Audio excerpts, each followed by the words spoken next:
बिस्मिल्लाहिर्रहमानिर्रहीम। अस्सलाम वालेकुम नाज़रीन, उम्मीद और दुआ करता हूँ कि आप लोग जहाँ जहाँ पर होंगे खैर आफियत से होंगे। जब आप ये वीडियो देख रहे होंगे तो 16 जून की सुबह होगी इंशाल्लाह। नाज़रीन, जब इमरान खान साहब का दौर था, जब पाकिस्तान तहरीक इंसाफ बरसरे इक़्तिदार थी, तो टेलीविज़न के ऊपर एक ही बहस होती थी, उन्होंने महंगाई बहुत कर दी है। ये ना तजर्बाकार थे, पीएमएलएन तजर्बाकार है, पीपल्स पार्टी तजर्बाकार है, लिहाजा ये जो ना तजर्बाकार हैं इनको घर भेजकर तजर्बाकार को मौका दिया जाए। किस कदर महंगाई थी, किस कदर नहीं महंगाई थी, हम भी रोज, मुझ समेत, सबसे पहले मैं अपनी बात, मुझ समेत हम लोग रोज माइक पकड़कर लोगों में घुस जाते थे, बताइए जिंदगी कैसी गुजर रही है। और लोगों ने चीखना चिल्लाना कि मार दिया महंगाई में, ये हो गया वो हो गया, एवरीथिंग। ठीक है, वो सारा कुछ टीवी पे चलता रहा। इमरान खान साहब के दौर के स्टार्ट से ही एक कैंपेन उनके खिलाफ लॉन्च कर दी गई थी कि महंगाई बहुत ज्यादा, महंगाई बहुत ज्यादा। तब नजर में आता था कि यही शायद बहुत ज्यादा महंगाई है। महंगाई की असलियत कब खुली कि जब रिजीम चेंज हुआ, PDM-1 शहबाज लेड गवर्नमेंट बनी पाकिस्तान के अंदर, तो फिर लोगों को पता चला कि महंगाई असल में कहते किसको है, ना तजर्बाकार कहते किसको है, ना अहल कहते किसको हैं, और झूठे वादे करने वाला कहते किसको है। ना ये रियासत बचाने आए थे, ये तो अपने अपने खानदानों को और अपनी अपनी सियासत को बचाने आए थे। लेकिन अल्लाह पाक का निज़ाम ऐसा है कि 8 फरवरी को जिस तरह के रिजल्ट आए हैं, इनकी सियासत कहाँ पर पहुंची कहाँ पर नहीं, वो आप सबने देख लिया हुआ है, उसके ऊपर मुझे बार बार बात करने की जरूरत नहीं है। अब ये रिसेंट एक बजट आया, पेश किया गया नेशनल असेंबली के अंदर, सूबों का बजट भी आ रहा, कुछ का आ गया, कुछ का आने वाला है। उसके अंदर जो आदादो शुमार थे वो देखने के बाद वी ऑल न्यू दैट कि एक नई वेव है जो महंगाई की, वो पाकिस्तानियों के लिए आ रही है।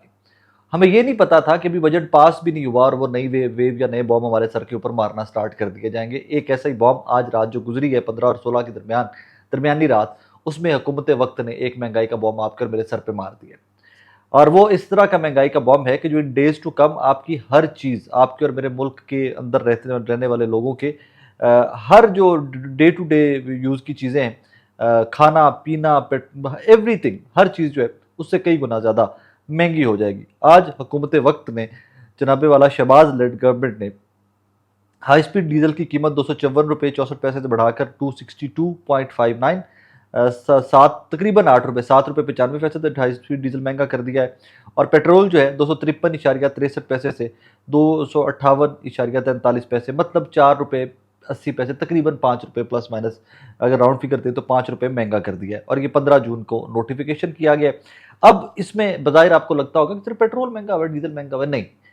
अभी बजट आया था, पेश हुआ था बजट नेशनल असेंबली के अंदर, और उसके बाद पाकिस्तान के अंदर जो हराम खोर बैठे हुए, सॉरी, मैं आपको पता है बहुत सख्त अल्फाज का इस्तेमाल नहीं करता, लेकिन जो पाकिस्तान के अंदर हराम खोर बैठे हुए, उन लोगों ने महंगाई को पहले ही जो 10 गुना, या कह लीजिए कि जो 10 रुपये जिस चीज़ में महंगाई आनी थी, उसमें 20-30 रुपये महंगाई ये लोग ऑलरेडी दुकानदार और ये जो परचून फरोशी है जो सब कर चुके हैं। आज हमारे एक दोस्त हैं वसीम मलिक साहब, रिपोर्टर हैं पब्लिक न्यूज़ के, वो आज गए हुए थे, फील्ड में निकले हुए थे to see how things are. तो आज वो रात को बैठे हुए मुझे बता रहे थे कि जनाब मार्केटों में ऑलरेडी महंगाई बजट के बाद कम चढ़ गया हुआ है। अब ये आ गया आपका पेट्रोल और डीजल का बॉम्ब आ गया। अब इसमें जनाब सब्जियां महंगी, गोश्त महंगा, ट्रांसपोर्टेशन महंगी, कपड़ा महंगा, दवाइयाँ महंगी, everything, because her cheese transportation के ऊपर मुनहसर है। सो उसका दलीलें और तावीलें जो हैं डेज टू कम, वो आप देखिएगा। और फिर पेट्रोल लेवी की मद में पहले ही हमसे कितना निचोड़ा जा रहा है, पहले ही आपका और मेरा खून किस तरह निचोड़ा जा रहा है, मुझे वो चीज़ें बार बार आपको बताने की जरूरत नहीं है। अब ये वो पॉइंट्स हैं जो किसी भी ऑपोजिशन को टेकअप करने चाहिए। तहरीक इंसाफ को टेकअप करने चाहिए, JUIF को टेकअप करने चाहिए, हर सियासी जमात को टेकअप करने चाहिए कि ये पॉइंट्स वो हैं जो आम आदमी के पॉइंट्स हैं, जो मेरी आपकी ज़िंदगियों को इफेक्ट करते हैं। लिहाजा दीज आर द पॉइंट्स जिसके ऊपर अपोजिशन को पाकिस्तानियों की आवाज़ बनना चाहिए। हुकूमत तो हमेशा गले घूंटने आती है, हुकूमत तो हमेशा पाकिस्तानियों का खून निचोड़ने आती है, तो वो दिल खोल कर निचोड़ रहे हैं। एनीवेज, अगली स्टोरी दो, मैं तो इसके ऊपर बहुत क्लैरिटी से बोलता हूँ, और मुझे इसमें कोई एनालिसिस करते हुए भी, आपके सामने भी अपनी कोई अपना व्यू पॉइंट आपके सामने रखते हुए भी मैं किसी कन्फ्यूजन का शिकार नहीं होता कि अभी रिसेंट पास्ट के इवेंट्स, कपल ऑफ मंथ्स और ईयर, एक साल के इवेंट्स देख के इमरान खान साहब की रिहाई के लिए एहतजाज हो जाए, आइन और कानून की बहाली हो जाए, कैदियों की रिहाई के लिए जो एहतजाज हुए हैं, मौजूदा लीडरशिप या दस्तियाब लीडरशिप जो है, इनकी परफॉर्मेंस देखने के बाद मुझ जैसे लोग तो कि बहुत पॉजिटिव नहीं होते कि मैं कहूँ कि जी ये दोबारा से अगर कोई कॉल देते हैं तो इनकलाब इस मुल्क में ये लेके आ सकते हैं, मैं कोई बहुत ज़्यादा पॉजिटिव नहीं होता। इनके किरदार ऐसे डुबियस हो गए हुए, ये उस ग्रे एरिया के अंदर चले गए हैं किन के ऊपर अब सवालिया निशान है कि do they work for establishment, या ये पाकिस्तान तहरीक इंसाफ के नजरियाती लोग, और नजरियाती लोग बहुत ही कम बचे। नजरियाती मुझे लगता है सिर्फ पाकिस्तान तहरीक इंसाफ का वोटर सपोर्टर बचा है। कोई भी ओहदेदार जो किसी भी ओहदे पे पहुंचा है, जो कि 2 4 10 लोग ट्वीटे शूटे करते थे, शोर मचाते थे, उनके बारे में एक नई बहस है कि उनको ओहदों से नवाज कर चुप करवा दिया गया कि अब आप ओहदेदार हैं, आप रैंडमली एक कीबोर्ड वॉरियर की तरह नहीं लड़ सकते, आप ट्वीट्स नहीं कर सकते, लिहाजा खामोशी हो गई है वहां पर भी। एनीवेज 22 तारीख को एहतजाज की कॉल देखिए दे रखी है पाकिस्तान तहरीक इंसाफ ने। उस कॉल के फौरन बाद ऑब्वियसली जो सारे जोन्स हैं, सेंट्रल पंजाब है, east Punjab, west Punjab, north, सारे पंजाब के पी सिंध, हर बंदा जो है जहाँ जहाँ पर जिसकी कोई से है, जिसकी कोई ड्यूटी लगी हुई है पाकिस्तान तहरीक इंसाफ की तंजीम की जानिब से, उन लोगों ने अपने लोगों को मोबिलाइज करना, इकट्ठे करना स्टार्ट कर दिया हुआ, स्ट्रेटेजाइज करना चीज़ों को स्टार्ट कर दिया हुआ। आलिया हमजा साहब अभी आपको नजर आई होंगी, कल जो दिन गुजरा है 15 तारीख का, उनकी भी कुछ मुलाकातें आलिया हमजा साहबा की भी होती रही हैं। उन्होंने भी ऑर्गेनाइज करने के लिए, लोगों को थोड़ा सा मोटिवेट करने के लिए काम पंजाब में स्टार्ट कर दिया। आई एम श्योर कि बाकी लोग भी अपने अपने रीजन में जहाँ जहाँ कोई उनका रीजन होगा, साउथ वाले साउथ में कर रहे होंगे, ईस्ट वाले ईस्ट में होंगे, नॉर्थ वाले नॉर्थ में कर रहे होंगे। अब जहाँ पर मुलाकातें की जा रही हैं, जहाँ पर लोगों से इंगेजमेंट की जा रही है कि दिस इज़ द स्ट्रैटेजी, इस तरह एहतजाज करना है, आपके ज़िम्मे ये ड्यूटी है, आपके ज़िम्मे ये ड्यूटी है, उन लोगों को पुलिस ने हरास करना स्टार्ट भी कर दिया है। जो रात गुजरी है, अहमद चट्ठा साहब पाकिस्तान तहरीक इंसाफ के रहनुमा हैं, अलीपुर चट्ठा के साथ आगे देहात है, इनके वालिद हामिद नसर चट्ठा साहब भी पुराने पार्लियामेंटेरियन हैं, वज़ादार लोग हैं, नीट एंड क्लीन लोग हैं, मार धाड़ करप्शन कोई एज सच इनके ऊपर स्टोरी, अहमद साहब के ऊपर कोई स्टोरी नहीं है एज सच, इनके वालिद के ऊपर भी कोई स्टोरी नहीं है एज सच। तो उनके ऊपर भी सुना है कि उनको भी हरासा किया गया पुलिस की जानिब से। फिर साथ ही गुजरांवाला आ जाता है सिटी, गुजरांवाले में आरिफ जट साहब एक एम एन ए जिन्होंने खुरम दस्तगीर साहब को हराया था, नौजवान है बिल्कुल, नौजवान है, उन्होंने हराकर खुरम दस्तगीर साहब को नेशनल असम्बली में पहुंचे में, उनके बारे में रिपोर्ट्स आती रही कि पुलिस ने उनको भी हरास किया है एंड ऑल दैट। तो ये सिलसिला जैसे जैसे वक्त करीब आता जाएगा ना, जैसे जैसे 22 तारीख करीब आती जाएगी, आप देखेंगे इसमें जोर बढ़ता जाएगा। एक दो इसमें पैरेलल सिचुएशंस है। एक, अली मीन गंडापुर साहब की 22 तारीख की एहतजाज की कॉल को लोग टोटली फारिग कर दें, कहे कि जी बिल्कुल हम we don't believe in you, तुमने पहले भी डिच किया है हमें, या हमें इत्मीनान नहीं है कि तुम विकेट के किस तरफ खेले हो, लिहाजा तुम फारिग हो।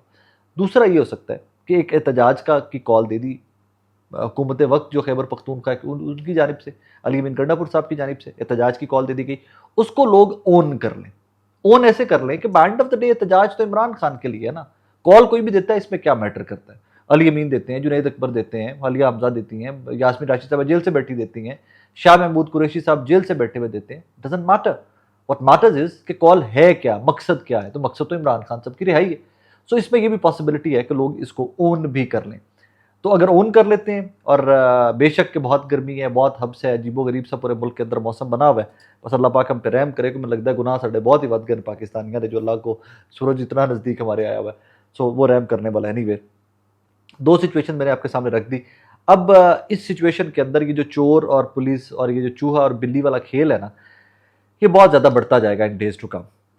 पुलिस पहले MNAs MPA ऑर्गेनाइजर्स सदूर उस लेवल के ऊपर है, फिर जिली सदूर के लेवल पे आएगी, फिर ये काउंसिल लेवल के ऊपर चले जाएंगे, यूनियन काउंसिल लेवल के ऊपर चले जाएंगे, गलियों मोहल्लों में पहुंचेंगे, पाकिस्तान तहरीक इंसाफ के वो कारकुनान तक पहुंचेंगे कि जो ज़्यादा चार्ज हैं, जिनका बारे में पता होता है कि यार ये नजरियाती लोग हैं, हर जलसे जुलूस में पहुंचते हैं, 2 4 10 लोग साथ भी इकट्ठे कर सकते हैं।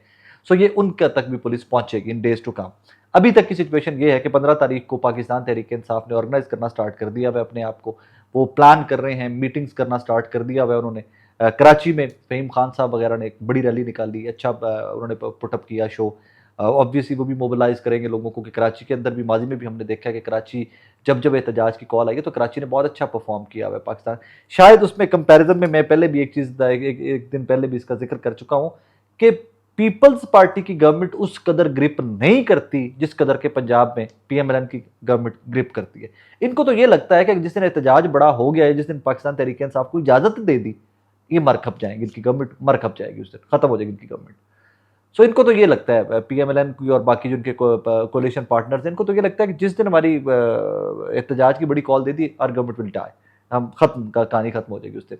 आज भी जो अपोजिशन लीडर हैं, मलिक अहमद खान भच्चर साहब जो पाकिस्तान तहरीक इंसाफ के अपोजिशन लीडर हैं पंजाब असम्बली के अंदर, उन्होंने भी जो रात गुजरी है टॉक शो के अंदर, उन्होंने एक इसी चीज़ का जिक्र किया। उन्होंने एक जलसे की इजाज़त दे दो यार, सिर्फ एक जलसे की इजाज़त दे दो, आपको पता चल जाएगा कौन खत्म शुद्ध, कितने खत्म हुए हैं, ऑल दैट। दैट्स ट्रू, बिल्कुल की हकीकत है। लाहौर में, कराची में, इस्लामाबाद में, रावलपिंडी में, पेशावर में, कोयटा में, कहीं पर पाकिस्तान तहरीक इंसाफ को फुल फ्लज एक जलसा करने की इजाज़त दे दी जाए तो बहुत सारे लोगों के कन्फ्यूजन्स जो हैं वो दूर हो जाएगी कि कौन किस कदर पॉपुलर है, कौन किस कदर पॉपुलर नहीं।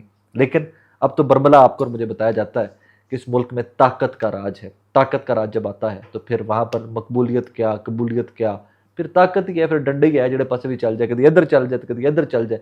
आज कल वो तहरीक इंसाफ की तरफ चला हुआ है, वेट कीजिए कि जब वो किसी और तरफ चलता है और ये चलेगा किसी और तरफ। ये निज़ाम कुदरत है। कोई भी निज़ाम जबर का, तसल्लुत का निज़ाम हमेशा कायम नहीं रह सकता, नहीं रह सकता। आज है, कायम है, डंडे छोटे मार के 2-4 साल, 2 साल 3 साल निकाल दिए। देखिए दिनों की बात भी हो सकती है, घंटों और हफ्तों की बात भी हो सकती है, और अगर लंबी भी अल्लाह पाक रस्सी थोड़ी दराज भी कर दे तो फिर भी इवेंचुअली जब्र के मौसम ने ख़त्म होना होता है, जब्र के निज़ाम ने कलैप्स करना होता है। जो मगलूब हैं उन्होंने गालिब आना होता है। ये अल्लाह पाक का वादा है कि निज़ाम कुदरत है, दिन है तो रात, रात है तो दिन। इसी तरह निज़ाम अल्लाह पाक चला रहा है। अपना बहुत सारा ख्याल रखिएगा, दुआ में याद रखिएगा। अल्लाह हाफिज़।